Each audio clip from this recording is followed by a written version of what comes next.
Hello, and welcome back to another FPL video. Today I'm going to present to you some deadline tips for the upcoming Game Week 18. I've went through the injury news, I went through the Saka plans, and I've managed to build a proper solution for my team. And hopefully with the selections and with the videos that I've made this week, it will help you make the Saka removal decision as well. I'm going to go through my Game Week 18 current team, how it's looking, the injury news, my Saka plan, the Game Week 18 updated team, and the future plans with those updates.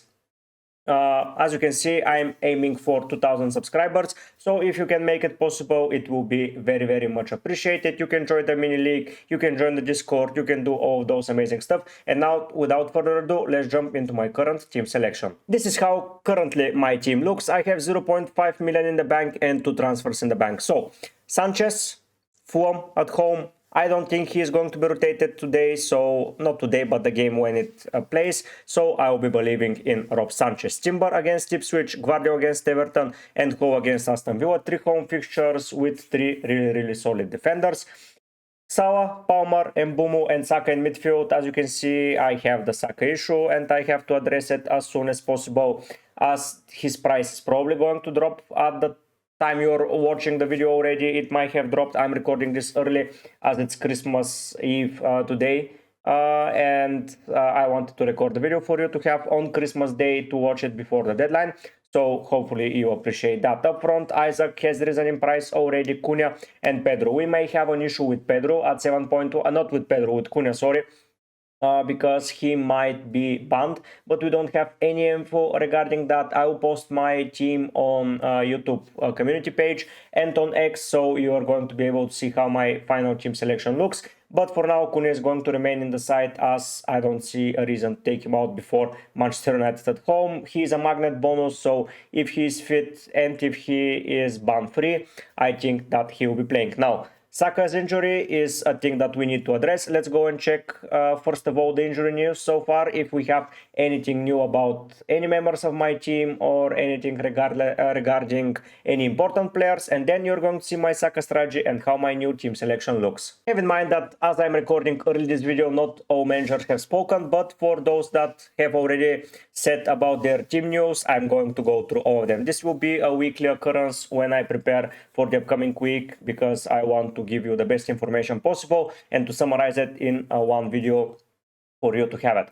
Arsenal, Saka probably out until March at 10.5. I think you should be looking for a replacement for sure. Sterling received a new injury in training, so he is not an option on the wing at the moment. Ben White and Tomiyasu remain out. Zinchenko, there is a probability that he will be back, but we're not sure anything there, so I'm not going to give you any false info here. For Newcastle, Joel Linton is doubtful because his suspension has passed, but now he faces an injury issue, so we are not sure if he's playing. Willock should be fine, even though he received a small injury in the last game. Lascelles, Wilson, Pope and Kraft remain out. Botman is closer to return, but don't expect him before the New Year's Eve. From Aston Villa's perspective, Ramsey remains out. He's the only injury that is occurring. That would mean that Bailey is probably returning very soon. Diego Carlos should be fine, as he missed last game with a small injury, but should be back into contention for the upcoming fixture. From Brentford's perspective, Ayer and Pinnock out for weeks, so that's defensive issues for Brentford. So I will be continue targeting those Brentford fixtures for someone to score against. Van der Beek and Jensen closer to return, but probably this game week comes too soon for them. The Silva, Thiago, Hickey and Henry, all of them remain out. From Brighton's perspective, Milner, Kadioglu, Hinzewood and Welbeck are out, so if you still own Welbeck, I will be looking to replace him. Weaver should be fine after picking a small injury in the last game. Webster, March and Van Hecke back in training, but don't expect him for this week. Everton, McNeil set to miss out. That's too bad for them. He was a hot form in the beginning of the season, but now he has fell off. Garner and Heroic Bunam remain out. Heroic Bunam at 4.4. When he returns, he's going to be an interesting option to add to your team. Ashley Young is now suspended as he picked up his 5th booking, while Broya is now available as he was unable to face Chelsea, as this is his parent club, but now he is back into contention.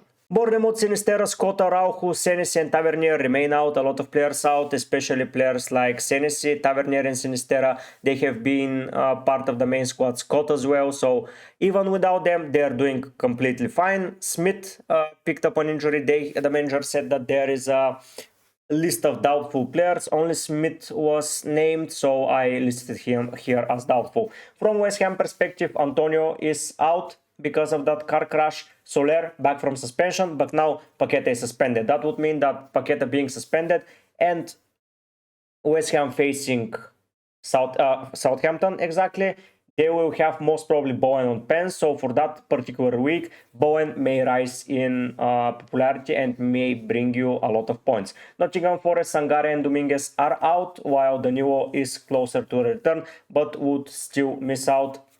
From Southampton's perspective, Smallbone, Warriors, Stewart, Bazunu and Cornet remain out. From those guys, only Stewart is someone that is in contention to starting. I listed those Southampton players not knowing two of them. No, let's not say two, but Warriors was not a familiar name. Cornet is missing the Parent Cup, so is out. Bazunu and Smallbone, they're just not there. But Stewart is the only guy that I would say is important to the FPL. Stephens back from a ban. I don't know if that's good or bad because this guy is playing awfully bad. But with the new manager, probably he will bounce back. Those are the team news that we have so far. I will read the other 9 managers, I think that, or 10 managers that are left that are going to say their updates. And I'm going to make my decisions based on that. But as mentioned, recording early does not leave me the time to add any news here. Sorry for that, but yeah, if there are major news, I will cover them in a short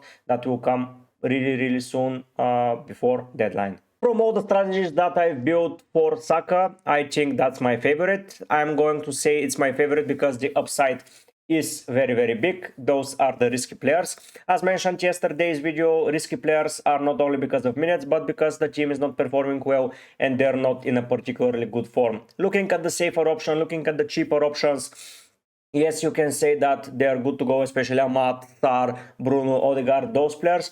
But honestly, I would like to have some fun with the game around Christmas and bringing players with okay fixtures and okay qualities, more than okay qualities, is going to be the way to go for me. I know that this may surprise a lot of people as I'm usually a safer manager to say, but now I decided to, because I'm not liking honestly anyone from the options that are there. Probably Amat isn't a player that I like a lot, but as you know, I am not looking to downgrade that much into my team because that would leave me a massive hole into the team and the team budget will not be spent. I don't like that as I'm playing with mostly 11 players and 1 defender in hand, so I will have the defensive coverage. Now Winks and O'Shea are options as well, but they're not that explosive.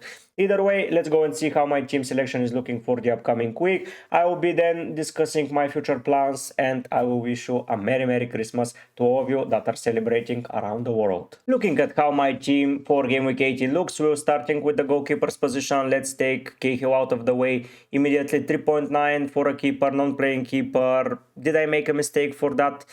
I'm not quite certain because now I will have worries that Sanchez may not start, but at the end of the day, it's the keeper points that I usually don't get either way. So yeah, 2 transfers already made for that team, not confirmed, but most probably after reading all the updated team news, it will be confirmed once again. But yeah, that would leave me with 1.1 million in the bank. So even after those transfers, I will have money that we will invest later on in the season. I'm going to showcase to you how we're going to do it.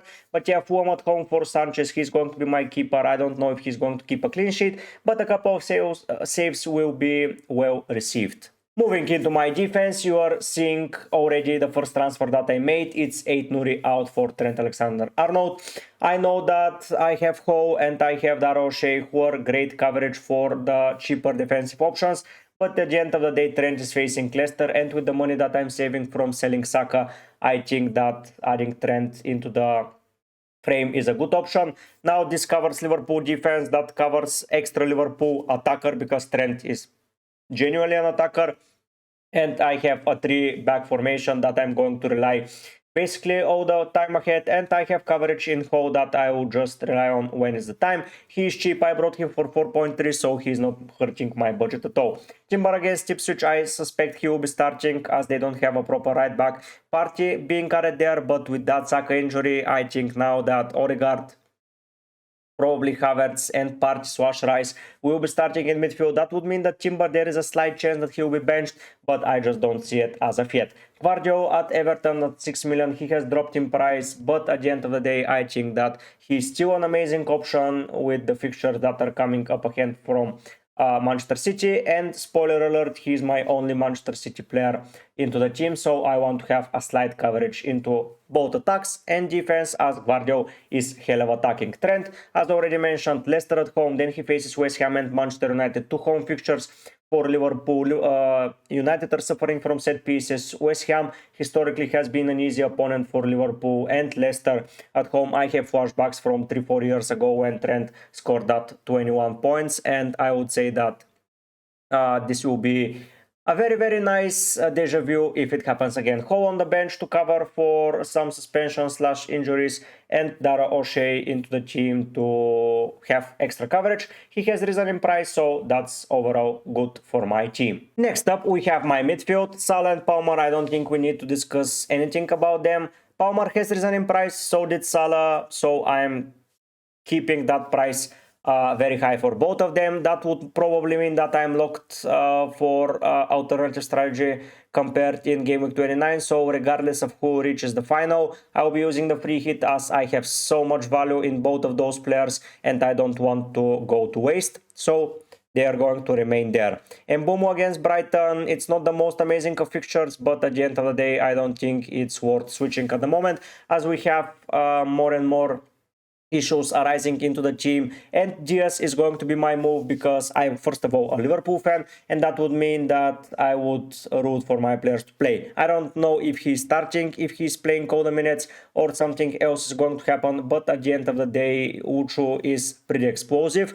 He can miss some sitters, but he can score from out of nowhere, and in Liverpool's formation, when Diogo Jota returns, he was the other option that I was considering from Liverpool's team. I think that moving from to Diogo is playing a little bit more like Firmino. He's more clinical than Firmino in the past, but as of still, Diaz and Salah are the beneficiary of those moves, and on the wings, and especially on the counter-attacks against United that I would probably be happening at some point. They will be explosive, and having both of them will be vital for my team. Up front, I'm remaining with all my 3 strikers so far. João Pedro against Brentford, I think I'm completely done with Pedro, but at that price and with the way that Brighton are going when they face a tougher opposition, they tend to perform better, so I may keep him for the longer term. 5.9, I'm not losing a lot, and at the end of the day, he can be a pivot to a cheaper striker. Cunha remains in the side so far. I don't think any news about the ban will be coming live before the Christmas deadline, so I would say that he will be remaining into the side.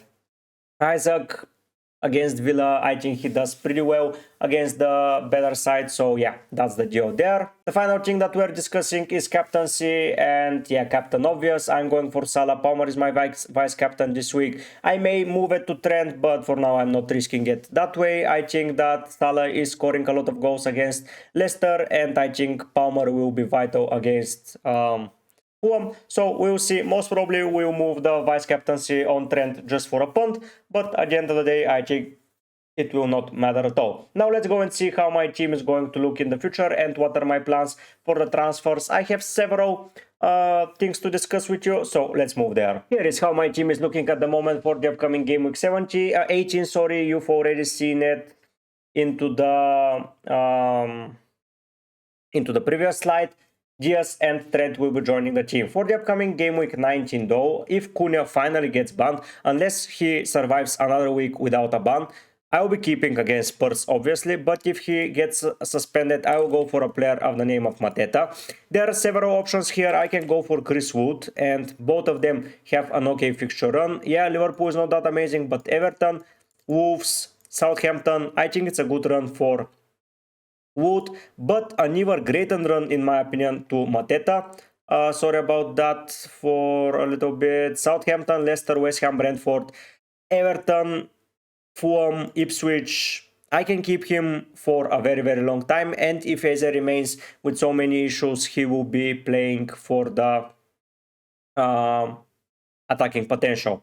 Now, moving into Game Week 20, I'm with a transfer and I'm most probably going to roll it here, as my team is having a lot of issues at the end of the day and bad fixtures, and making transfer to adjust that is not going to happen smoothly. So I'm going to roll. There is a chance of me bringing Gabriel if he continues playing like a maniac and has Brighton, Spurs, who he loves scoring against, Villa, Wolves, Leicester, West Ham, all of those fixtures. I would just replace Timber and bring in Gabriel, and that would leave me with 0.1 in the bank. Probably not going to be able to accommodate them as of then, because most probably his price would have risen even more. But he is an option for sure. If not going for Mateta, I would be most probably going for, as already mentioned, for Wood. It will be a 50-50 decision at the end of the day, but I'm willing to take the risk for Mateta. I will have a risky pick in midfield and risky pick in attack. I would say a second risky pick in attack, as Joao Pedro is risky in general, but all in all, I think that I will be keeping Timber for the foreseeable future. When Ben White returns, I don't know how I'm going to accommodate the Arsenal defender, but most probably issues may have arisen in my team and there will be something to discuss. If I row and continue rowing, I can then remove players like Luis Diaz, like Mbumo. If they're not performing up to par, I can take them out and bring someone else. So for the future, I think that I'll be looking no longer than Game Week 19, as picking Mateta seems like a viable option. Selling Sanchez might become an option pretty soon, but I'm not quite sure I will go there. Yes, Trent and Diaz locks me away from Nicholas Jackson, but at the end of the day, he was not an option that I was looking to bring. Either way, it's either Mateta or Chris Wood. Let's see who is going to become the better pick, but I think Mateta might be a sleeper pick that I will jump in ranks a lot, because with his 2.4% percentage ownership, if he scores, it will be massive. This is the end of the video, guys. Thank you once again for watching. Happy holidays to everyone that is watching the video as of so far. Pokrashica, Set, Foreign and Zach, thank you to 4 of you for becoming members of my channel. Special thanks to everyone that decides to join the channel as a member. You earn some perks, you help me financially. All in all, both parties gain some something there. Thanks so much for watching once again. I hope to see you soon with more FPL content. Sadly, no deadline stream, as I will be having holiday parties with my family and friends, and I won't be able to make it for the deadline stream. But at the end of the day, for Game Week 19, I'll be there. So yeah, I think that this week there is a big decision to be made, but I think most of you have already made it with those prices changing so fast. So I don't think we will gain that much from that stream either way. But yeah, on Game Week 19 deadline, I'll be there. I'll be posting videos for Game Week 19 regardless. So thank you so much for watching. Subscribe to the channel if you're new around here, and I will be seeing you soon with more FPL and UCL fantasy content. But for now, guys, happy holidays, and I will be going out. Bye!